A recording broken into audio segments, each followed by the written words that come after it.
Hello बच्चों, क्या हाल चाल। बढ़िया। तो आज जो है हम लोग डिस्कशन करने वाले हैं एटमॉस्फेयर फोर्स एंड प्रेशर, जो हमारा चैप्टर है ना। This is ongoing chapter for all of us. So we are going to discuss about the last part of this chapter, final part. Already 3 parts I have already sent for you all. Now this is the 4th part for you all. So it is my request from all of you that you watch it carefully, and if you have any problem, then you try to understand. If you have any problem related to understand the things what I am teaching, so you try to understand it by yourself, think about it, then after you can go ahead, and then after I will give you the explanation of the next chapters. So it is very important for all of us. So by saying these all the important things to you all, now I am going to commence this part, and the part number is 4. Part 4.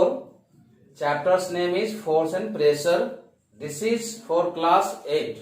This is for class 8. So all the students remember, this is the chapter Force and Pressure for class 8. So all of you try to understand one by one. And what are the topics, today's topics? Atmospheric pressure, variation in air pressure, application or importance of atmospheric pressure. तो बच्चों, क्या आपको पता है कि pressure वहां पर count होता है जहां पर कुछ मटेरियल होता है, जहां पर कोई मैटर होता है, चाहे वो सॉलिड फॉर्म में हो, लिक्विड फॉर्म में हो या गैसियस फॉर्म में हो। सॉलिड और लिक्विड का तो मैंने आपको समझा दिया है, याद होगा आपको, मैं ऑलरेडी बता चुका हूं सॉलिड और लिक्विड का, ठीक है ना। उसमें मैंने आपको कहा था, now I am going to give you an overview related to solid and liquid pressure. Solid में मैंने कहा था कि pressure exerted by a solid body becomes inversely proportional to its area in contact. और उसमें मैंने ईटा वाला एक एग्जाम्पल भी दिया था, example of a brick. Mathematically मैंने उसको, मैथमेटिकल अप्रोच के साथ मैंने उसको आपको सॉल्व करके बताया भी था। और लिक्विड प्रेशर में मैंने आपको बताया था रो जी एच के बारे में। लिक्विड प्रेशर के बारे में हमने क्या बताया था आपको? रो जी एच के बारे में, है ना। थोड़ा सा वहां से हम लोग आउटकम कुछ ले लेते हैं, फिर इस टॉपिक को आगे बढ़ाते हैं। So all of you, as you know that I am going to explain here, and I will tell to you that what is the thing. I am mister Virendra Prasad, a teacher. So and finally I will tell to you that teaching is my passion. Clear? It's my hobby. From the most early days I am teaching students. So leave it, doesn't matter. But one thing surely I will tell, that liquid pressure is given by rho GH. Liquid pressure is given by rho GH, ठीक है ना। तो रो क्या होता है? रो जो होता है वो डेंसिटी होता है। रो क्या होता है? उस ट्यूब में हमने जो वाटर लिया था, आपको याद होगा, जो आपने लास्ट पार्ट वॉच किया होगा, तो उसमें हमने रो जो रो है हमारे पास, वो लिक्विड का क्या है? डेंसिटी है, ठीक है ना। तो डेंसिटी को हम लोग क्या लिखते हैं भाई? डेंसिटी इक्वल टू क्या होता है? मास per unit volume. Mass per unit volume. तो density equal to mass per unit volume, ठीक है। Then after G and H, ठीक है ना। Then after G and then after H। क्या आपको पता है कि Mg जो होता है वो W होता है? आपको मैंने बता रखा है, ठीक है ना। Mg जो होता है वो क्या होता है? W होता है, जो कि वेट होता है, ठीक है ना। W equal to Mg। ये सभी डिटेल्स मैंने लास्ट वीडियो में बता रखा, उसको वॉच करिए, ठीक है। उधर हम ज्यादा समय नहीं बर्बाद करेंगे, time is very important, so I am telling to you all like this. So Mg is now written as, instead of Mg I have written W. Now here it is H and volume, as we all know that volume क्या होता है भाई? उस tube में अगर देखा जाए तो वॉल्यूम क्या होता है? एरिया और इनटू उसका हाइट। कोई भी वॉल्यूम किसी भी बॉडी का खास करके I mean to say that the regular shaped body, cube, cuboid, cylinder, cone, sphere, hemisphere, prism, pyramid, है ना, ये सभी जो रेगुलर सॉलिड बॉडी है हमारे पास, ठीक है ना, इसका जो वॉल्यूम होता है वो होता है उसका एरिया ऑफ बेस और हाइट का मल्टीप्लीकेशन, ठीक है ना। तो भाई अगर देखा जाए तो क्या हो गया, ये H और ये H तो कट गया और हमको मिला क्या? W by A। तो W क्या है? वेट है। वेट क्या होता है? एक तरह का फोर्स होता है, वो मैं बता रखा हूं, आप उस वीडियो को वॉच कर लीजिए। वेट का SI यूनिट होता है न्यूटन और एरिया का SI यूनिट होता है मीटर स्क्वायर। तो न्यूटन पर मीटर स्क्वायर क्या कहलाता है? Pascal. Newton per metre square क्या कहलाता है? पास्कल। तो आप देख रहे हो ना, वहां जो ट्रेडिशनल फॉर्मूला था हमारे पास प्रेशर का, फोर्स पर यूनिट एरिया, ठीक है ना, वहां भी हमने लिखा था पास्कल, ठीक है ना। और यहां भी प्रेशर का ये फॉर्मूला है, तो भी इसको हमने रिड्यूस कर दिया जाकर के पास्कल में, मतलब ये भी चला गया यहां और यहां मतलब यहां, ठीक है ना। तो आप इसको देखिए और समझने का कोशिश करिए भाई, ये बहुत इंपॉर्टेंट बात मैंने अभी बताया है। बच्चे कंफ्यूज रहते हैं कि सर वहां तो फोर्स बाय एरिया था, तो हमने कह दिया कि भाई newton by metre square, newton per metre square is known as what? Newton per metre square is known as pascal. Clear? But यहां पर जो रो जी एच है, इसमें कुछ दिख नहीं रहा है साफ साफ, तो आपको ट्रांसफॉर्मेशन करना होगा, ठीक है ना। आपको क्या करना होगा? ट्रांसफॉर्मेशन करना होगा यहां पर। तो ट्रांसफॉर्मेशन करने के बाद आपको पता चल जाएगा कि प्रेशर का फॉर्मूला चाहे जो कुछ भी हो, किसी भी टर्म में हो, उसका SI यूनिट हमेशा पास्कल ही होगा, ठीक है ना। ठीक है बच्चों, आगे बढ़ा जाए। तो ये था ओवरव्यू लास्ट क्लास का। अब हम लोग यहाँ पर आगे बढ़ते हैं और देखते हैं आज का हम लोगों का इंपॉर्टेंट बातों को। एटमॉस्फेरिक प्रेशर को सबसे पहले समझते हैं। देखो बच्चों, प्रेशर जो होता है ना, वो क्या होता है? किसी भी मैटर के वेट के वजह से होता है, या यूं कहें कि किसी भी मैटर में जो मास है और उस मास के वजह से जो उसका वेट है, उसके वजह से प्रेशर होता है। चाहे वो सॉलिड फॉर्म में हो, लिक्विड फॉर्म में हो या गैसियस फॉर्म में हो, सभी मैटर हैं। मैटर का एक कैरेक्टरिस्टिक होता है मास। मैटर का क्या है definition? All those things that contains mass and occupies volume, है ना, occupies some space is called matter. हालांकि मैटर का तो और भी कैरेक्टरिस्टिक्स है, मास है उसका एक कैरेक्टरिस्टिक, डेंसिटी है उसका एक कैरेक्टरिस्टिक, चार्ज है उसका कैरेक्टरिस्टिक, नहीं, तो ये सब उसका कैरेक्टरिस्टिक है ना। तो वैसे ही जो एटमॉस्फेरिक प्रेशर होता है उसमें क्या होता है, सो मैं बता देता हूं। अब जैसे कि मान लेते हैं कि ये हमारा एयर का यहाँ पर ये लेयर मैं बना रखा हूं, ये मैं बना रहा हूं एयर का लेयर, ठीक है। This is the layer of air, try to understand. This is our atmosphere and we have taken many layers of air in our atmosphere. Clear? So try to understand what will happen. ये जो atmosphere है हमारा, यहाँ पर जो atmosphere जो हमें दिख रहा है, ये क्या हो जाएगा? ये एयर मॉलिक्यूल्स है, यहाँ पर एयर मॉलिक्यूल्स है। एयर क्या है? बहुत सारे गैसेस का मिक्सचर है ना वहां पर। वो एयर में क्या क्या होता है?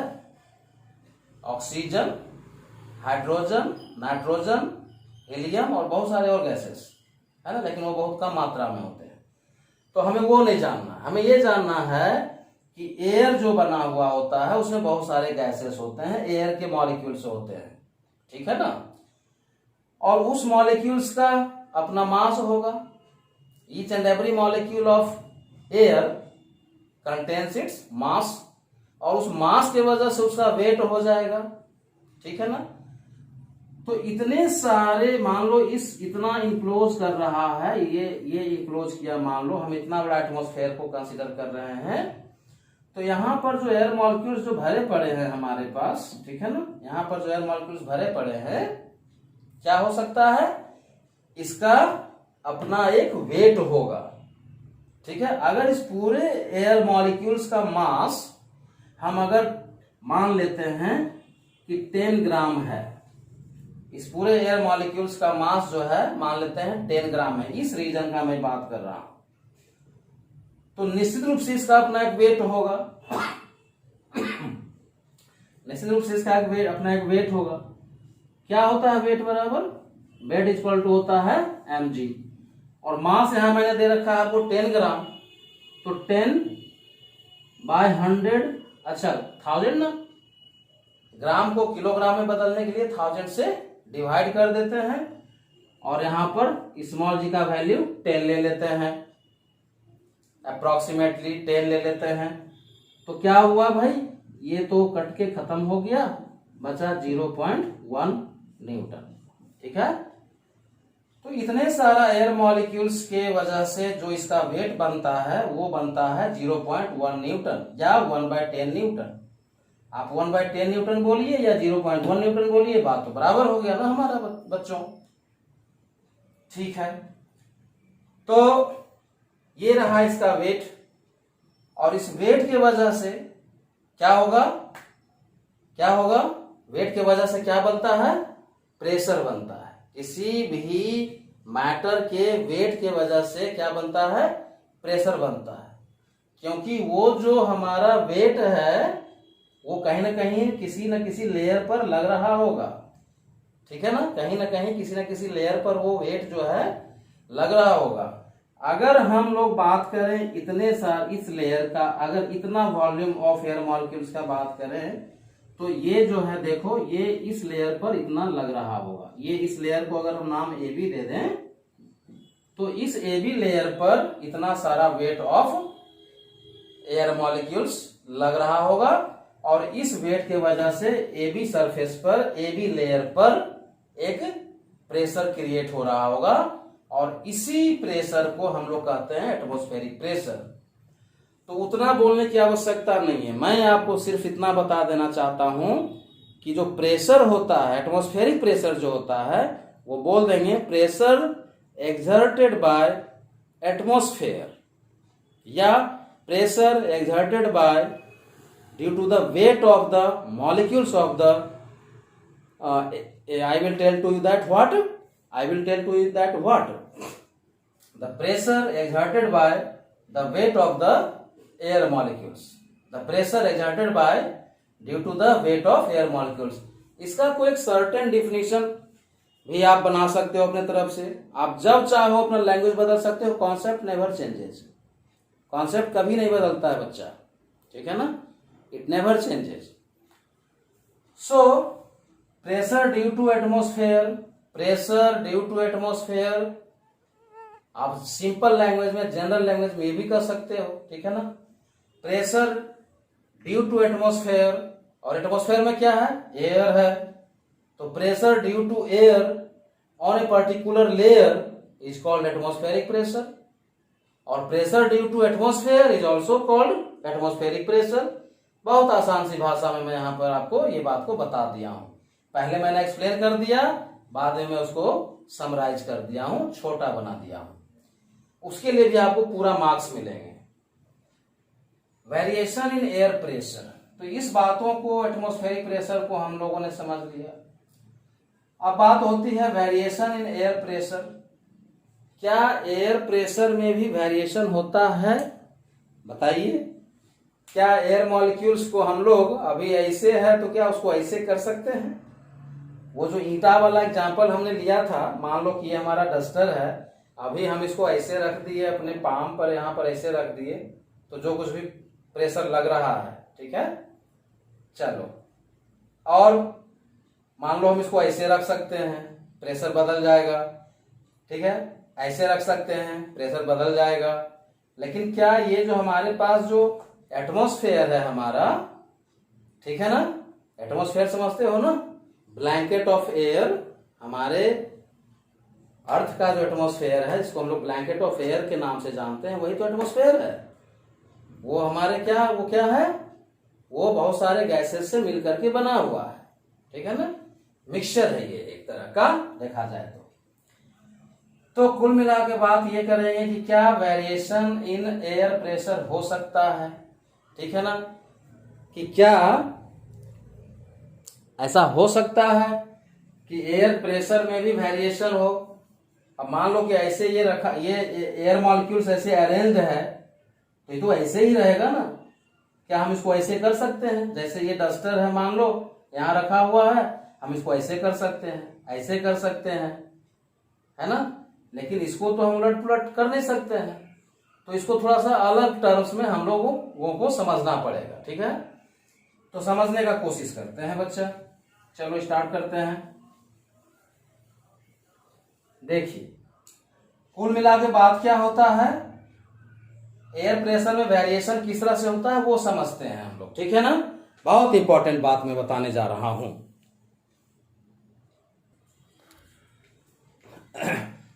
तो हम बात कर रहे हैं यहां पर वेरिएशन इन एयर प्रेशर का, ठीक है ना। क्या एयर प्रेशर में वेरिएशन हो सकता है या नहीं हो सकता है, ठीक है। देखते हैं कि क्या होता है, ठीक है ना। चलिए समझते हैं। पहले तो ये समझ लो बच्चों कि हमारा जो लेयर है, जैसे मान लेते हैं कि ये जो है हमारा एयर का ये लेयर है, we are considering many layers of air, try to understand all of you, ठीक है। ये रहा एयर का बहुत सारा लेयर्स, ठीक है ना। तो क्या है ना कि हम लोग इसको एक कन्फाइनमेंट रीजन के लिए समझते हैं, ठीक है। एक कन्फाइनमेंट रीजन के लिए हम लोग इसको अच्छे से समझने का कोशिश करते हैं।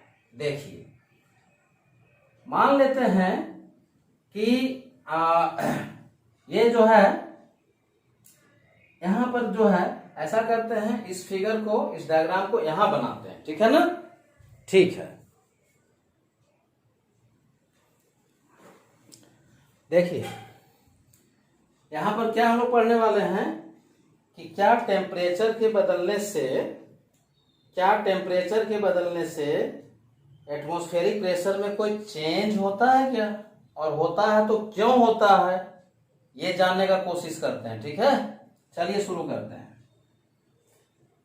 मान लेते हैं कि ये जो है हमारा एटमॉस्फेयर का एयर मॉलिक्यूल से है, ठीक है। ढेर सारा एयर मॉलिक्यूल्स हम लोग बना लेते हैं। चलिए, ये मैंने बना लिया। अब देखो, ये अर्थ सपोज, ठीक है, अर्थ का फिगर मैं यहां पर मैं बना लेता हूं, एक रफ डायग्राम बना लेता हूं, ठीक है ना। एक रफ डायग्राम बना लेता हूं, और देखिए फिर क्या करना होगा हम लोगों को कि मान करके चलते हैं कि ये है हमारा, ये अर्थ मान लेते हैं, ठीक है।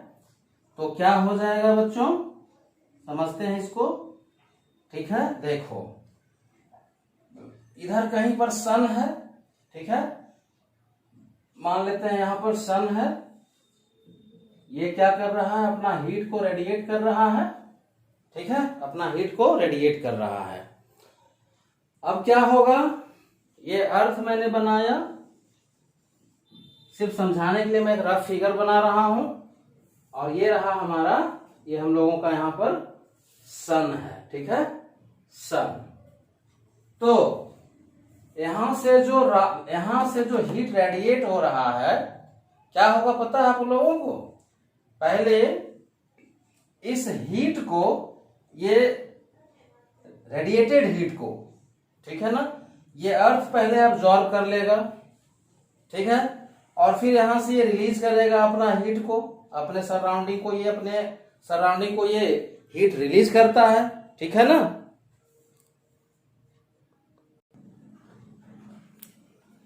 तो हम बात कर रहे थे यहां पर कि ये मान लेते हैं अर्थ है, यहां पर सन है, रेडिएंट एनर्जी यहां पर आ रही है यहां सन से, ठीक है ना, रेडिएटेड एनर्जी वहां से यहां आ रही है, ठीक है।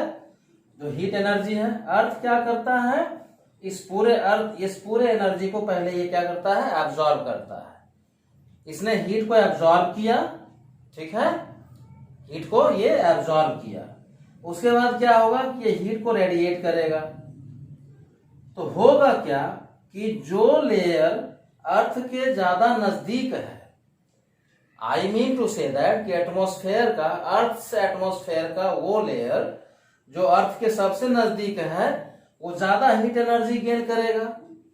मान लेते हैं कि ये फर्स्ट लेयर है, ये सेकेंड लेयर है, ठीक है, ये रहा थर्ड लेयर, ये रहा fourth layer, fifth layer, sixth layer. आप बहुत सारे लेयर्स को बना लो, सेवेंथ, एट्थ, जो भी है, लेयर्स को हम लोगों ने बना लिया। तो जो लेयर अर्थ से सबसे नजदीक है, वो लेयर हीट को ज्यादा गेन करेगा।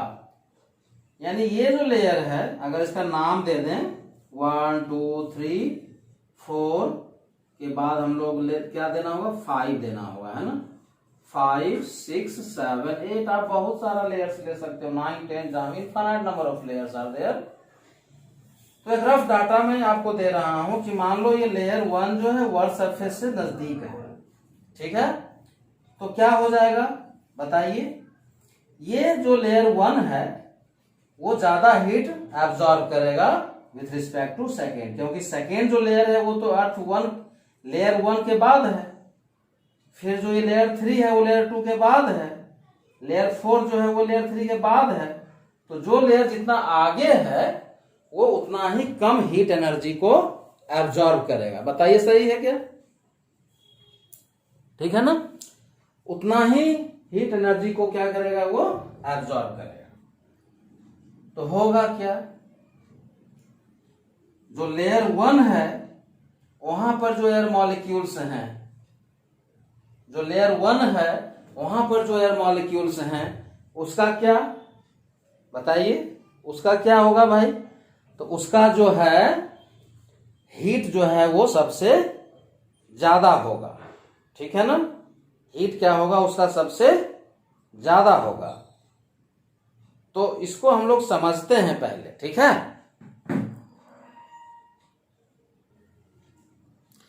तो हो क्या रहा है सो समझते हैं।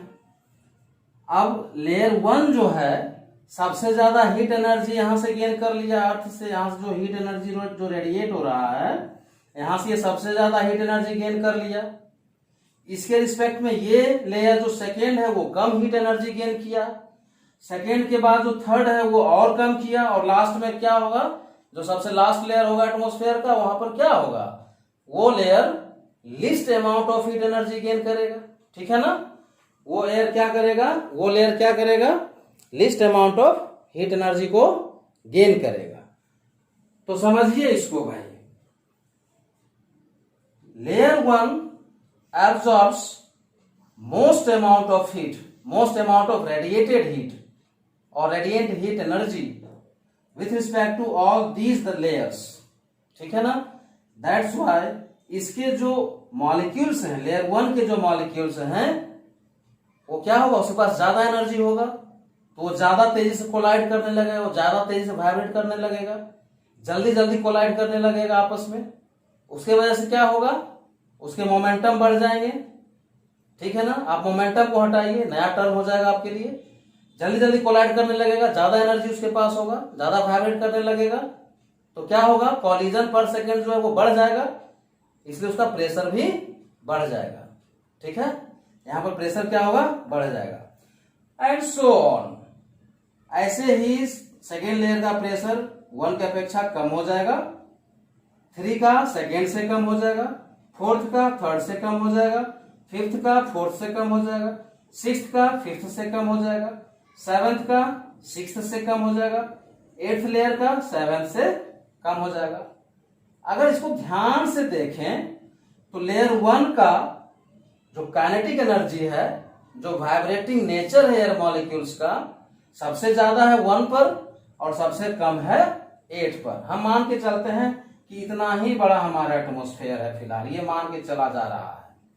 ठीक है, तो यहां पर हो गया लिस्ट प्रेशर, यहां पर क्या हो जाएगा, लिस्ट प्रेशर। ठीक है, और यहां पर क्या है, मैक्सिमम प्रेशर। यहां पर क्या है,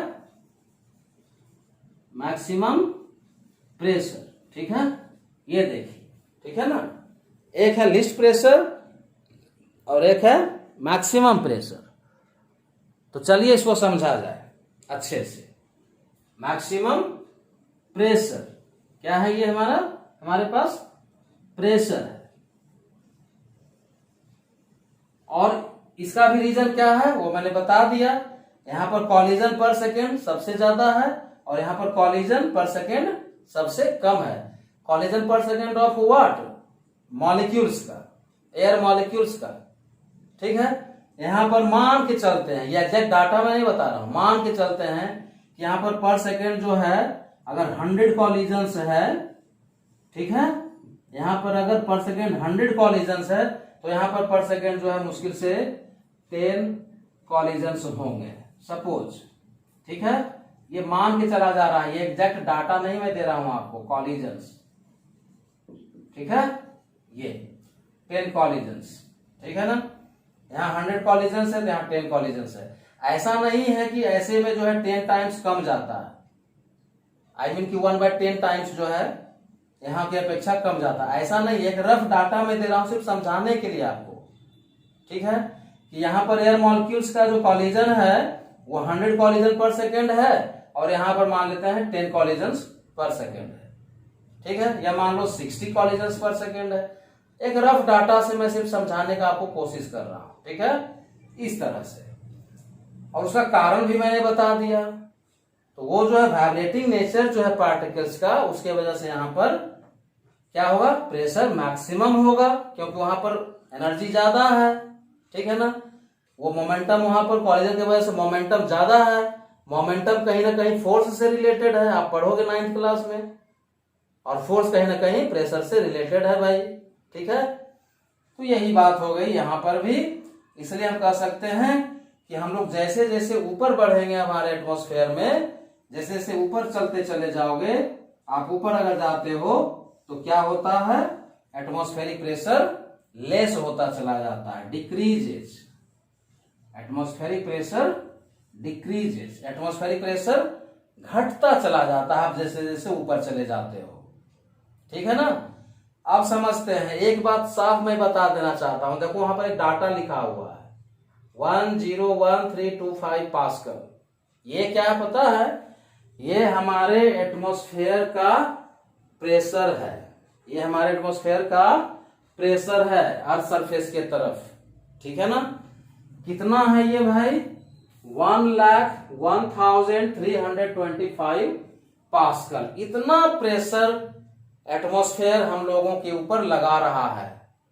तो इसमें एक बहुत अच्छा सवाल भी उठता है कि इतना ज्यादा प्रेशर एटमॉस्फेयर हम लोगों पर लगा रहा है, ये सी लेवल का मैं बात कर रहा हूं, ये सी लेवल का डाटा है। ठीक है ना, समुद्र सतह सी लेवल का डाटा है।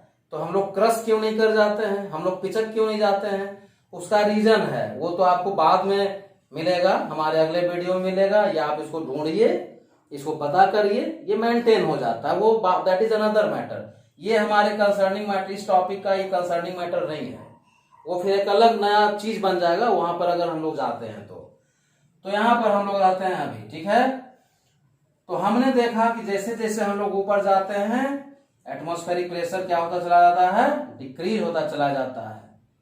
और इसी वजह से जब हम लोग एप्लीकेशन की बात करते हैं, जो 3rd नंबर में हम चर्चा करना चाह रहे थे कि इसका एप्लीकेशन और इम्पोर्टेंस, आपको मैंने शुरू में ही कुछ पॉइंट्स दे रखा था, एप्लीकेशन और इम्पोर्टेंस, ठीक है ना। तो हम लोग देखते हैं कि एटमॉस्फेरिक प्रेशर का इम्पोर्टेंस क्या है, यह एप्लीकेशन क्या है। पहले तो आप एक चीज जान लो कि प्रेशराइज्ड केबिन ऑफ एरोप्लेन्स, हमारा जो हम लोग जिस एरोप्लेन में सफर करते हैं, ट्रैवल करते हैं, उस एरोप्लेन का जो केबिन होता है वो प्रेशराइज्ड होता है। क्यों? क्योंकि जैसे जैसे वो ऊपर जाएगा प्रेशर कम जाएगा, ठीक है ना। तो there will be a huge difference in between the pressure inside the aeroplane cabin and outside. तो वो तो मामला गड़बड़ा जाएगा ना, बहुत दिक्कत हो जाएगी वहां पर। ये प्रेशर जो है डिफरेंस ज्यादा नहीं होना चाहिए, या यूं कहें कि होना ही नहीं चाहिए। तो जैसे जैसे हवाई जहाज ऊपर चला जाता है, एरोप्लेन ऊपर जाता रहता है, वैसे वैसे वहां पर एक ऑटोमेटिक वहां पर सेंसर होता है एरोप्लेन में, वो जो है ऑटोमेटिकली अपने केबिन का, मतलब हवाई जहाज का जो रूम है हवाई जिसमें हम लोग बैठते हैं, वहां के प्रेशर को ये मेंटेन करते रहता है इस तरह से कि ये बाहरी एटमॉस्फेयर से इफेक्ट इसका ना हो, ठीक है ना। मेरी बात समझो। तो एक तो हम लोग बनाते हैं प्रेशराइज्ड केबिन ऑफ एरोप्लेन, एक एप्लीकेशन तो ये हो गया, नोट कर सकते हो।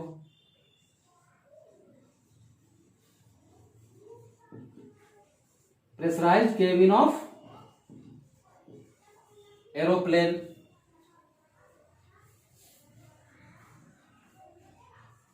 ठीक है, प्रेशराइज्ड केबिन ऑफ एरोप्लेन। उसके बाद और देखें क्या एटमॉस्फेरिक प्रेशर का क्या क्या और इंपॉर्टेंस हो सकता है, देखते हैं। इंजेक्शन भी जो है ये क्या है ना, एक तरह से एटमॉस्फेरिक का अगर एप्लीकेशन ही है, अगर देखा जाए तो होता क्या है। डॉक्टर्स क्या करते हैं बताइए। डॉक्टर्स पहले क्या करते हैं, सुई जो होता है, जो निडल होता है, उसमें क्या करते हैं, उसको पहले साफ सुथरा कर लेते हैं अच्छे से।